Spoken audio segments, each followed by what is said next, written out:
والمرسلين وعلى آله وأصحابه ومن تبعهم بإحسان إلى يوم الدين. قال رب اشرح لي صدري ويسر لي أمري واحلل عقدة من لساني يفقهوا قولي. سبحانك لا علم لنا إلا ما علمتنا إنك أنت العليم الحكيم ولا حول ولا قوة إلا بالله العلي العظيم. اللهم صل وسلم وبارك على سيدنا محمد وعلى آله وأصحابه أجمعين. أما بعد. Bahagia Al-Fadil Tuan Imam, bahagia pegawai dan jawatankuasa Masjid Zahir, tuan-tuan guru, pemimpin setempat, tuan-tuan dan puan-puan muslimin muslimat yang dirahmati sekalian. Alhamdulillah, syukur pada Allah Subhanahu wa taala pada malam ini dapat kita meneruskan lagi pengajian kita Tafsir Al-Munir karangan Dr. Wahbah Az-Zuhaili rahimallahu taala anhu wa nafa'ana bi'ulumi fid darain amin. Terlebih dahulu saya mohon maaf atas kelewatan. Di timing masa tu dia tak mana tepat. Saya baru turun pada Gunung Jerai. Lah ni Gunung Jerai nak naik, dia tak naik kereta sendiri. Dia kena naik van. Jadi timing van tu kita nak adjust susah sikit. Jadi terkalut-kalut lah sikit. Tapi alhamdulillah kena mai juga sebab minggu lepas saya tak ada, 2 minggu lepas saya tak ada. Kan, jadi minggu ni ada, insya-Allah minggu depan pun ada insya-Allah. Saya tengok jadual tu kosong lagi minggu depan insya-Allah. Kita akan sambung pada tuan-tuan yang ada kitab Penguas Surat 48, Surah An-Nazi'at ayat yang ke-27 sehinggalah ayat yang 33. Sinopsis apa yang telah kita bincangkan pada beberapa minggu yang lalu. Allah Subhanahu wa taala menceritakan tentang Fir'aun dan Nabi Musa alaihi salam. Kenapa Allah ceritakan Fir'aun dan Nabi Musa AS? Ada kaitan dengan fasa pertama di mana Allah menceritakan betapa dahsyatnya cabaran yang dihadapi oleh Rasulullah SAW. Cabarannya sangat dahsyat. Maka Allah datangkan perumpamaan, walaupun sebesar mana ujian yang Nabi Muhammad SAW itu hadapi, Allah kata zaman dulu lagi hebat tentangan, iaitu Fir'aun. Dia menentang Nabi Musa AS, yang tugas Nabi Musa sama dengan Nabi Muhammad SAW. Jadi ayat itu seolah dia memberi motivasi kepada orang yang berada di jalan dakwah, bahawa akhirnya Fir'aun yang lebih dahsyat, tagha ataupun melampau sampai dia mengaku dia Tuhan, akhirnya dia kalah. Jadi ibarat kata, wahai Muhammad, kamu juga akan dimenangkan di atas mereka yang melampaui terhadap agama Allah Subhanahu wa taala. Pada malam ini kita masuk pada fasa yang ketiga. Ia menjadi teras kepada perbincangan dalam juzuk 29, juzuk 30. Apa terasnya? Percaya kepada hari kiamat. Teras pada juzuk-juzuk terakhir ni apa dia? Percaya kepada hari kiamat. Itulah malam ni, malam 27 kan, lejap kita menyambut dengan sambutan Isra' dan Mi'raj, Kedah cuti. Allah Subhanahu wa taala berfirman pada ayat 27 sehingga ayat ke-33. A'udzubillahi minasyaitonir rajim. A antum ashaddu khalqan amis sama banaha rafa'a samkaha fasawwaha wa aghtasha laylaha wa akhraja duhaha wal arda ba'da dhalika dahaha akhraja minha ma'aha wa mar'aha wal jibala arsaha mata'an lakum wa li'an'amikum. Allah mencipta kepada kamu perkara yang lebih sulit, ataukah langit Allah telah membangunkannya. Allah mengangkat tinggi lapisan langit, lalu disempurnakan akan kejadian langit. Dan dia, yakni Allah, menjadikan malam itu gelap, manakala siang itu terang benderang. Allah menjadikan bumi itu terhampar, dan bumi Allah terpancar padanya itu mata air. Lantas Allah tumbuhkan tumbuh-tumbuhan dan rumput rampai.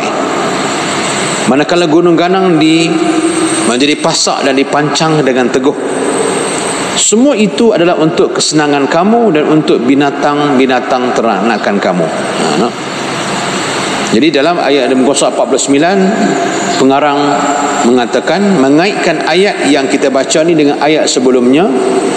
Setelah dijelaskan kisah Musa dan Fir'aun dalam ayat sebelumnya, maka ayat-ayat ini kembali menjelaskan kepada golongan yang ingkar terhadap hari kebangkitan dengan dikemukakan hujah kepada mereka. Okey, saya ambil dekat tu lah, waktu huraian.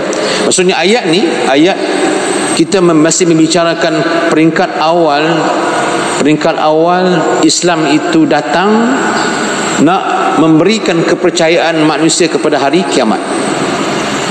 Saya ulang tuan-tuan, saya dah sebut banyak kali dah.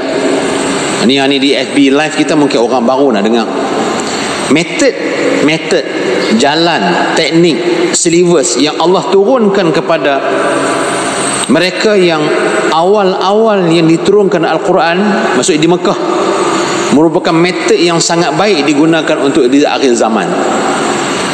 Sebab di akhir zaman ni, kenapa orang mula meninggalkan agama? Kerana mereka tidak yakin dengan hari kiamat. Walaupun mereka itu beriman pada Allah, mereka mengatakan mereka Islam, tetapi Islam mereka tidak diterjemahkan dengan perbuatan yang menyampaikan mereka yakin dengan benar ghaibiat, iaitu benar ghaibiat dan benar akhirat. Syurga, neraka, dosa, pahala, timbangan, al-mizan, as-sirat, yaumul ba'th, hari kebangkitan, kan? Dengan tak semayang, dengan tak solat, dengan akhlak, dengan tak tutup aurat, dengan akhlak yang tak sepatutnya. Jadi suatu metod ni sangat penting digunakan oleh umat zaman sekarang. Jadi kita nak ingatkan kepada kebangkitan hari kiamat. Maka Allah nyatakan pada ayat ayat 27 dan ayat 28, Allah start tafsir, kan? Kita tengok baca tafsir dulu. Maka Allah menyatakan, a antum ashaddu khalqan amis sama'. Apakah mencipta kamu yang lebih sulit ataupun mencipta langit? Jadi ayat ni Allah kata apa? Allah tu berkuasa. Banaha, bukan tak Allah mencipta, Allah bangunkan dia.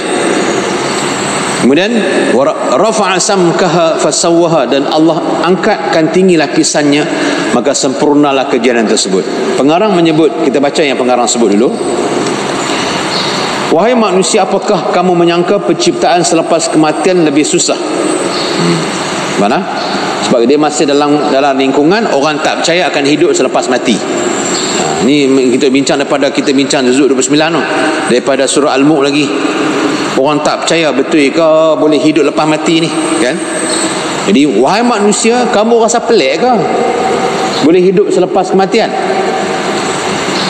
Kebangkitan kamu kembali selepas kematian, apakah lebih susah pada pandangan kamu dengan penciptaan langit? Allah buat perbandingan.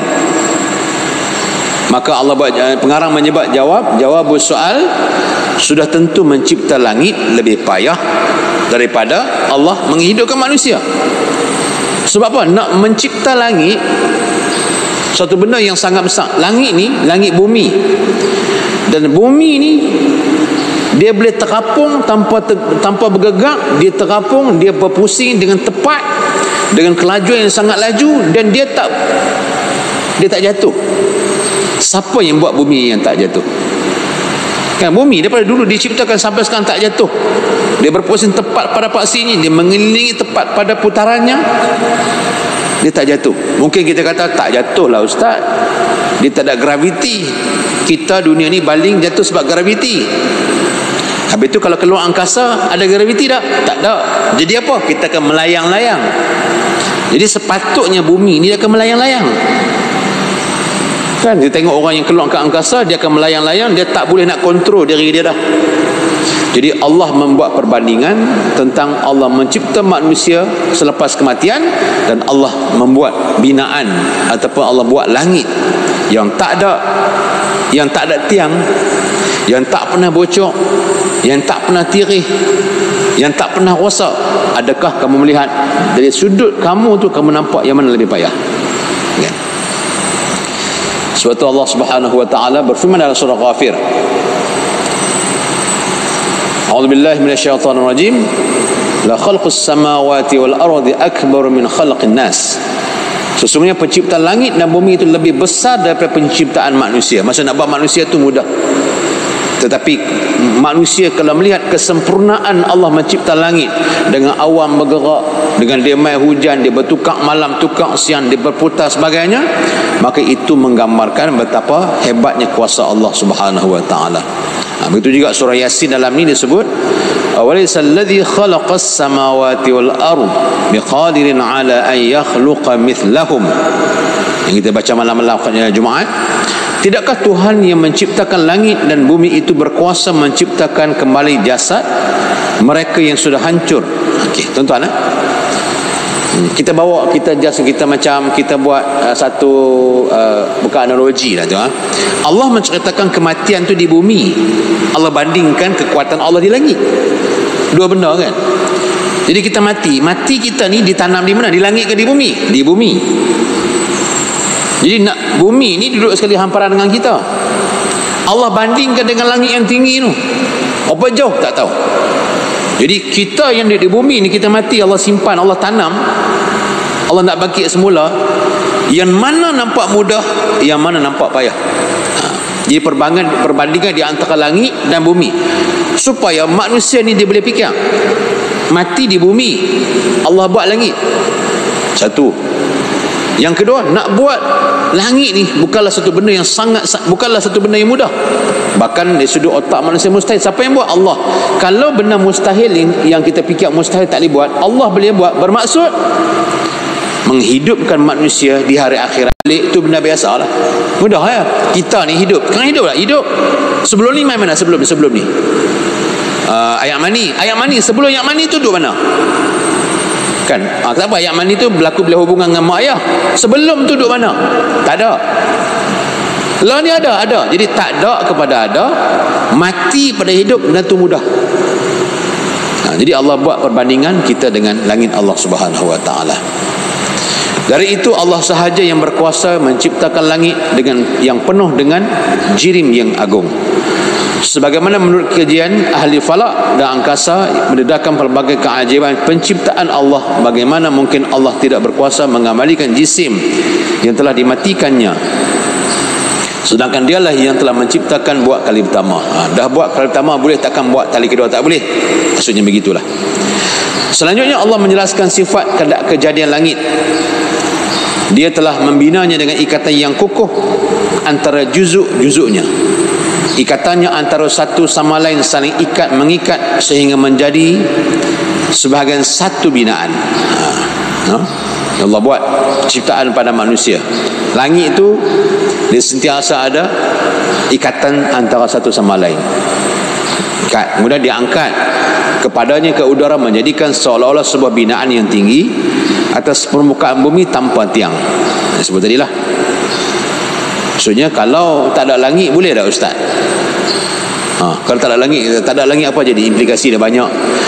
Saya bukan orang ahli geografi. Saya bukan ahli geologi yang nak buat satu kajian.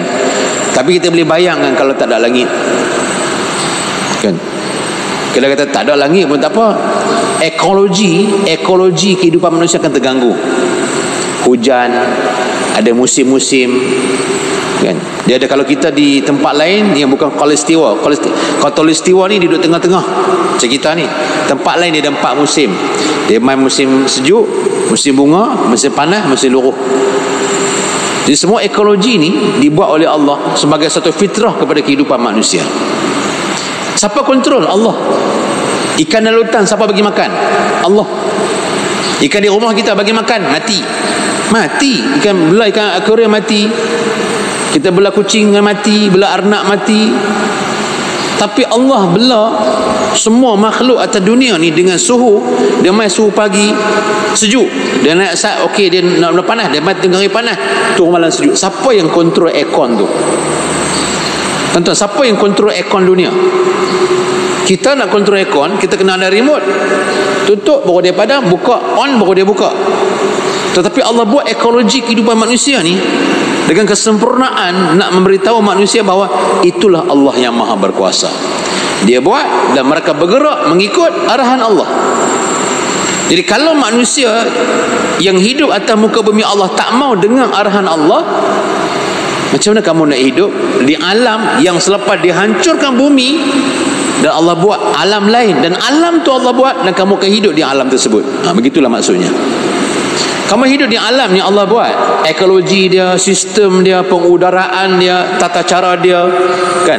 Ada graviti, ada sungai, ada gunung, ada ayam, ada api, ada bukit. Allah buat benda tu. Di mana? Di dunia. Kamu hidup tak? Hidup. Hidup di dunia ni, kalau tak, kamu tak beriman boleh hidup tak? Hidup. Kamu tak beriman, kamu boleh hidup. Kamu tak percaya pada Allah, kamu boleh hidup. Kamu tak senang, kamu boleh hidup. Hidup atas dunia. Allah buat dunia untuk kamu. Tetapi kalau kamu kembali kepada akhirat, juga satu tempat yang Allah buat untuk manusia. Tetapi dia bukan hidup seperti dunia sekarang. Dunia sekarang tak beriman, Allah bagi nikmat, Allah bagi nyawa, Allah bagi hidup, Allah bagi senang, Allah bagi angin, Allah bagi rezeki. Tapi di hari akhirat, kamu juga semua itu akan hidup di hari akhirat, tetapi akan dipilih-pilih siapa akan yang terus hidup, yang siapa yang terus disiksa oleh Allah Subhanahu wa taala. Jadi apa yang kita miliki atas dunia ni semua milik Allah Subhanahu wa taala, termasuk nyawa kita. Sebab tu kita tak dibenarkan untuk membunuh diri, sebab diri kita, nyawa bukan hak milik jasad kita. Tak, dia milik Allah Subhanahu wa taala. Sekalipun dia menjadikan tinggi, tapi ia kelihatan sama rata, seimbang, tidak ada yang tinggi, rendah dan bengkak-bengkok, tidak ada yang tak seimbang dan tidak ada yang retak. Pada masa yang sama Allah mencipta berjuta-juta bintang yang bercahaya. Setiap satu bintang mempunyai ukuran tersendiri, bergerak pada paksi tanpa bertemu dengan bintang yang lain. Gabungan ini keseluruhannya dikenal lagi sebagai cakrawala. Ia benar-benar bagaikan sebuah binaan. Jadi Allah Subhanahu wa taala bawa perumpamaan supaya manusia fikir, no? Sebab tu kita tuan-tuan, kita keluar malam-malam, kan? Cuba tuan-tuan tengok di atas bintang. Kita jangan tengok di atas. Tengok, cuba tengok bintang. Kan? Kita kadang-kadang ada unsur-unsur kata khurafat, dia rasa dia unsur-unsur tak betul. Tengok atas, jaga-jaga. Kan? Tunjuk tangan tak boleh, tangan jadi kudung. Dah. Tengok atas, tengok penciptaan Allah, cuba tengok bintang.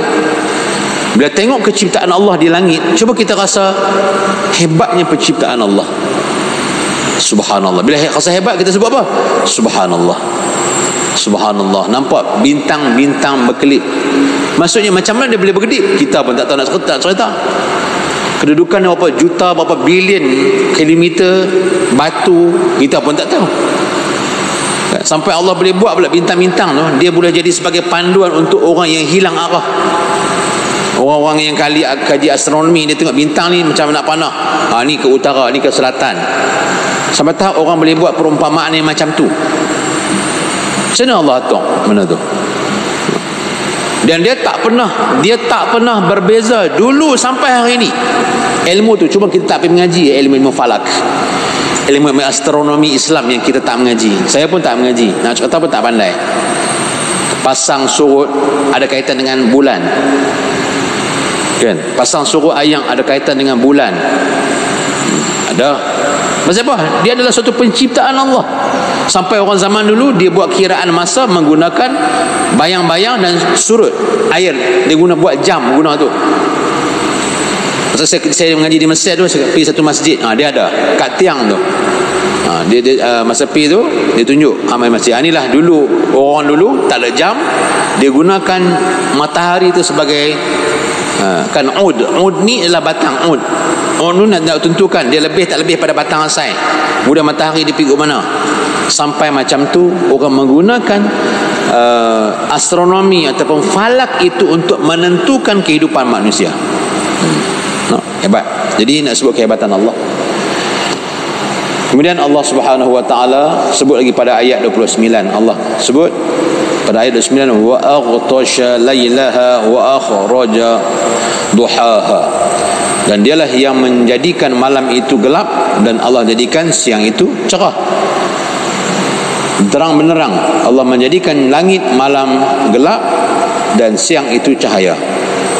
Dia menjadikan pertukaran malam dan siang sebagai perbezaan cuaca untuk kebaikan manusia, dan manusia tinggal dengan menikmati kehidupan mereka. Tuan-tuan, Allah boleh buat kita cerah sampai bila-bila. Sama ada bumi bulat ke, bumi itu lepiak ke, bumi itu bujang, itu bukan soalan dia. Itu bukan soalan kita. Itu hak Allah untuk cipta. Tapi kita hanya mengkaji. So kita tak payah berdebat soal bumi itu flat atau bulat. Itu bukan tajuk perdebatan kita. Ingat tuan-tuan, kita mengaji Al-Quran ni bukan nak mencari titik, bukan fakta kita sebut. Kita bukan nak cari titik ataupun kita nak cari ibarat fakta, tetapi bila kita mengkaji Al-Quran, bila kita kaji mesti mendekatkan kita pada Allah. Kalau sekadar mendapat fakta Al-Quran tapi tak mendekatkan pada Allah, dia tidak mendatangkan nilai.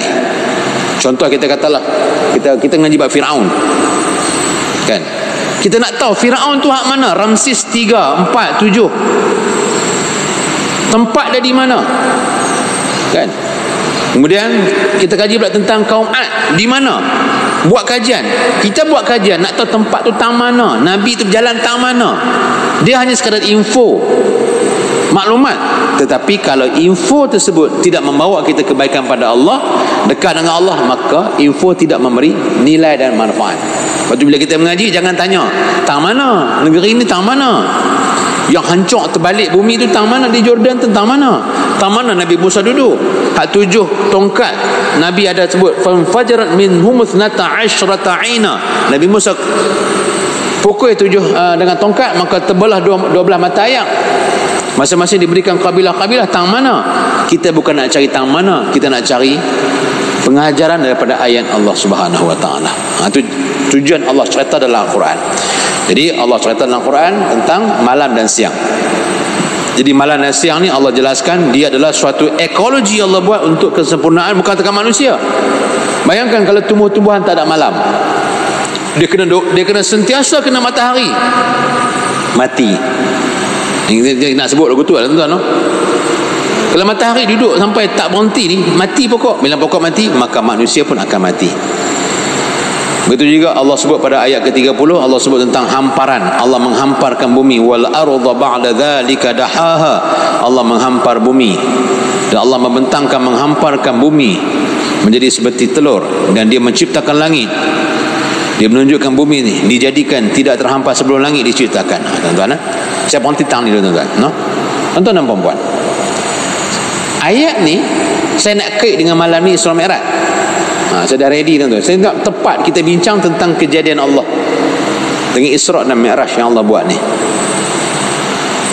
Allah menceritakan ayat ni, Allah menceritakan keyakinan kita terhadap hari kiamat.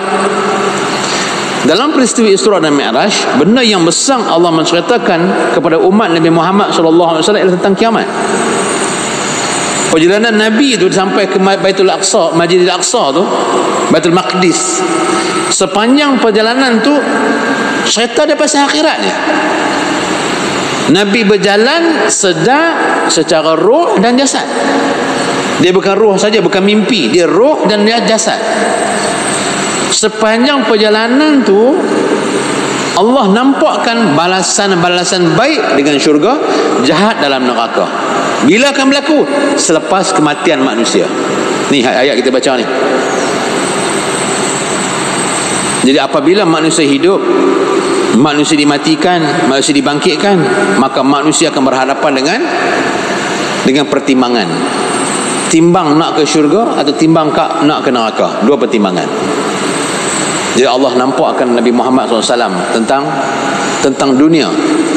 Bila Nabi Muhammad pertama sekali diisrakan, ada datang kepada Nabi, panggil Muhammad, mai.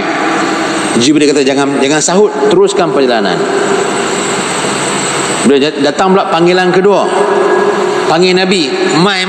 Nabi ditegur, dipesan oleh malaikat Jibril alaihissalam, jangan sahut. Kali ketiga Datang seorang perempuan yang sangat cantik, seorang perempuan dengan penuh perhiasan dia. Panggil Nabi Muhammad sallallahu alaihi wasallam. Malaikat Jibril alaihi salam pesan, jangan sahut panggilan perempuan tersebut. Hak ni Allah sebut tentang dunia kita lah ni. Bila sampai satu tempat, Nabi Muhammad sallallahu alaihi wasallam tanya malaikat Jibril, kenapa engkau tak bagi saya untuk menjawab panggilan tersebut? Nabi kata, panggilan pertama tu ialah panggilan Nasrani. Yang panggil kamu, kalau kamu jawab, habis umat kamu masuk agama Kristian. Yang kedua datang panggilan daripada Yahudi. Kalau kamu jawab, habis umat kamu akan ikut Nasara. Yang ketiga, perempuan yang sudah tua usianya tetapi dikenakan dengan perhiasan-perhiasan dunia. Itulah dunia yang sedang memanggil kamu. Kalau kamu jawab, maka habis umat kamu akan cinta pada dunia. Tuan-tuan, cara Nabi Muhammad SAW memalingkan diri daripada menjawab tu pun manusia sudah lupa kepada akhirat. Manusia lebih percaya kepada kejayaan, kehidupan dunia, seolah-olah hidup di dunia tak mati dah. Sebab tu ayat ni sangat relevan dengan Isra Mi'raj yang kita sambut dan sambut malam ni lah. Isra Mi'raj ni kita ambil sempena. Nak bercakap Isra Mi'raj ni bila-bila boleh bercakap. Bulan Ramadan boleh bercakap. Sebab dia membincangkan tentang akidah dan tauhid, keyakinan kita pada Allah Subhanahu wa taala. Dialah Allah yang mencipta manusia, dialah yang mencipta gunung, dia mencipta bumi, dia mencipta langit, dan semua penciptaan itu termasuk Allah cipta buruk. Kan, membawa Nabi Muhammad sampai ke Baitul Maqdis dan Nabi naik bertemu dengan Allah Subhanahu wa taala. Allah yang mencipta segalanya. Jadi tak mustahil bagi Allah. Tengok muka surat 51. Kita ambil terus nak, kita ambil yang bawah terus 51. Dan kemudian kita ambil kemudian Allah terus. Yang atas tu ini menjadi dalil. Kini yang atas tak saya ambil ayat Quran ni. Fussilat saya ambil lah. Terus ambil. Kemudian Allah menjelaskan apa yang berlaku dalam tempoh penghamparan bumi, seperti penyediaan keperluan kehidupan asas manusia. Allah sebut ayat 31 sampai habis ayat ke-33. Allah Ta'ala menyebut wa akhraja minha ma'aha wa mar'aha wal jibala arsaha mata'an lakum wa li'an'amikum. Allah kata Allah keluarkan daripada bumi ini mata air satu, kan?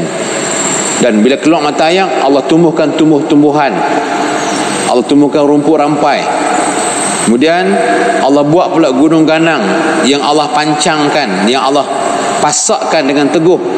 Dan semua Allah buat itu adalah untuk kesenangan kamu dan juga untuk binatang-binatang ternakan kamu. Tuan-tuan, kita baca dulu apa ni tafsir yang sebut ni. Allah mengalirkan anak-anak sungai, laut, mata air dan celahan bumi.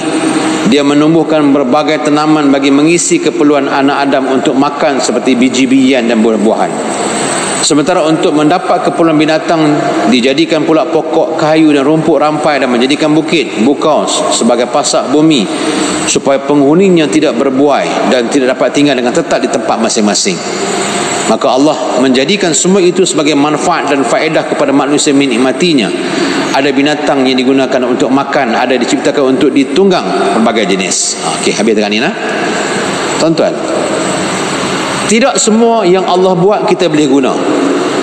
Tapi semua Allah buat, semua ada manfaat. Wa ma khalaqta hadza batila subhanaka faqina adzabannar, kata Allah. Tidak ada penciptaan Allah buat sia-sia, tak ada. Kan? Binatang Allah buat, ada benda yang kita boleh makan, ada benda yang bisa tak boleh makan. Yang bagi kita nampak macam tak ada manfaat bagi kita. Tetapi setiap makhluk yang Allah cipta, setiap makhluk yang Allah buat, sama ada dia itu halal bagi kita, dia haram bagi kita, semua itu ada manfaat di sisi Allah. Allah buat. Cuma akal manusia ini kadang-kadang terbatas untuk kita mengkaji. Ada binatang bisa, ada binatang buah, ada binatang menjalar, ada binatang terbang, ada dog duduk di padang pasir, tidak boleh kena ayak. Dog tak boleh kena ayak mati. Tuan-tuan boleh imagine tak? Dia tak minum ayak. Sebab tu kalau orang nak tangkap dog di padang pasir, orang ayak, orang corok dalam tu, dia akan keluar. Dia tak hidup, dia akan keluar. Dia tak boleh minum air. Kita bagi makan air, dia mati. Kita boleh fikir tak? Dhab yang macam tu Allah boleh buat. Ada binatang boleh hidup dua alam. Orang panggil amfibia, laut dan darat. Dan amfibia ni tak boleh makan. Ada binatang yang boleh terbang, ada binatang yang laju lari dia, ada binatang yang berat, ada binatang dijadikan tunggangan. Semua ni Allah memberi manusia berfikir. Kamu hidup senang ni siapa buat? Kamu makan ni, makanan yang kamu, ayam tak pernah habis. Cuma duk kacau ni harga ya. Ayam tak pernah habis, telur ayam tak pernah habis, cuma duk kacau harga ya. Ikan tak pernah habis. Mainlah laut macam mana pun, ikan tak pernah habis. Siapa yang duk bagi makan kita? Siapa yang duk bagi ikan kita tangkap? Ada orang guna pukat sampai pukat yang diharamkan oleh kerajaan, yang tak dibenarkan sebab dia boleh pupus. Tapi sampai lah ni ikan tak pupus. Main mana? Dan kamu makan ikan tu, dan Allah sebut ni, Allah buat semua ni untuk manusia hidup dalam keadaan aman. Siapa buat kalau dia bukan Allah Subhanahu Wa Taala? Jadi kesimpulan ayat daripada penghujung ayat yang kita bincangkan sampai ayat ketiga ni, Allah Subhanahu Wa Taala menyatakan bahawa Allah buat dunia ni semua Allah buat. Semua Allah buat untuk kesenangan kamu di dunia. Dan kamu boleh guna tanda kamu percaya bahawa semua ni Allah buat. Kita guna benda yang Allah buat, tanda apa? Tanda kita percaya benda ni Allah buat. Kalau tak percaya Allah buat semua benda ni, kamu tak boleh gunalah benda Allah buat. Tapi hidup kamu guna, kamu duduk rumah banglo besar, dipancangkan ada bukit menjadi pasak, makan ikan, kamu makan binatang. Tiba-tiba kamu tak mau beriman Allah juga yang mencipta hari kiamat. Allah tu juga, Allah yang sama, yang bagi makan, yang bagi nyawa, yang bagi nikmat, Allah tu juga akan cipta kita di hari kiamat. Jadi Allah buat satu persoalan supaya manusia berfikir, kan? Manusia berfikir tentang kejadian dunia yang Allah buat, dan kejadian selepas hidup, selepas kita dimatikan juga Allah Subhanahu Wa Taala akan ciptakan manusia. Maka kesimpulan yang kita boleh ambil daripada ayat ni, tuan-tuan dan puan-puan, Allah menceritakan tentang kekuasaan Allah Subhanahu Wa Taala. Macam hari ni tengok di Terengganu, kita pun tak boleh expect. Kita ingatkan di Shah Alam, di Johor dia faham ke habis dah. Dia main Terengganu. Siapa yang hantar ayat kalau bukan Allah? Janganlah kita marah. Mana ada jepam, mana ada bomba, mana ada polis, kan? Sebab benda tu Allah buat, benda-benda yang tak dijangka. Hari ini dah banyak benda yang berlaku di luar jangkaan meteorologi, pusat kajian cuaca, semua di luar jangkaan. Berlaku tsunami, berlaku gegaran, siapa yang nak jangka? Sebab Allah nak bagi tahu kita bahawa di dunia ni Allah kontrol. Bila Allah kontrol, wa huwa ala kulli syai'in qadir, Allah boleh buat ikut kehendak Allah, bukan ikut kehendak manusia. Jadi kadang-kadang Allah buat sesuatu di atas dunia ni adalah untuk, pertama, Allah nak bagi kita bersabar. Yang kedua, Allah nak bagi kita beringat. Ingat balik masa kita senang untuk harta, rumah, kereta, adakah kita guna untuk kebaikan akhirat? Allah ingatkan kita. Bukan kata orang kita pun kadang-kadang kena, tak kena banjir, kena sakit. Kita tak kena banjir tapi sakit pun Allah bagi ingatan. Allah tarik kot rezeki, nikmat, kesihatan. Rasanya Allah bagi aksiden, Allah ingatkan balik tentang. Jadi semua peringatan-peringatan Allah beri ini adalah untuk menjadikan manusia ingat dan kembali pada Allah Subhanahu Wa Taala. Sebab tidak ada nilai yang paling besar dalam hidup kita ni, nilainya adalah akhirat. Itu tuan-tuan, sebagai kesimpulan pada malam ni, apa yang kita baca malam ni ialah Allah menceritakan tentang kekuasaan Allah Subhanahu Wa Taala untuk manusia fikirkan, renungkan tentang kekuasaan Allah Subhanahu Wa Taala. Dengan kekuasaan Allah ini dapat meyakinkan hujah-hujah tu bahawa Allah juga memiliki kekuasaan untuk membina suatu binaan di hari akhirat kelak yang lebih hebat daripada binaan langit yang telah Allah cipta di dunia ini, insya-Allah. Mudah-mudahan kita diberkati oleh Allah Subhanahu Wa Taala, insya-Allah. Minggu hadapan kita akan masuk pada muka surat 55 ayat yang ke-34. Ayat ke-34. Hari ini 28 Februari. InsyaAllah setakat saya tengok dari saya Zam free, insyaAllah minggu depan kita akan sambung. Minggu depan bila Allah cerita tentang akhirat, Allah cerita tentang golongan-golongan pula yang ada di akhirat pula. Bagaimana golongan-golongan yang berada di akhirat, mereka memperihalkan pendeknya umur dunia ini. dan keadaan-keadaan di hari kiamat, insya-Allah, mudah-mudahan. Wallahu a'lam. Assalamualaikum warahmatullahi taala wabarakatuh. Bismillahirrahmanirrahim. Alhamdulillahirabbil alamin wassalatu wassalamu ala asyrafil anbiya'i wal mursalin wa ala alihi washabbihi ajma'in. Allahumma ij'al jam'ana hadza jam'an marhuma wa tafarruqna min ba'di tafarruqan ma'suma. اللهم إنك تعلم أن هذه القلوب قد اجتمعت على محبتك والتقت على طاعتك وتوحدت على دعوتك وتعاهدت على نصرة شريعتك واتق اللهم رابط ولبدا وحلها سبلها واملها بنورك الذي لا يخفى واشرح صدور بفيض الإيمان بك وجميل توكل عليك واحيها بمعرفتك ومن شرك سبيلك إنك نعم المولى ونعم النصير. صلى الله على سيدنا محمد وعلى آله وسلم. الحمد لله رب العالمين. تقبل الله منكم.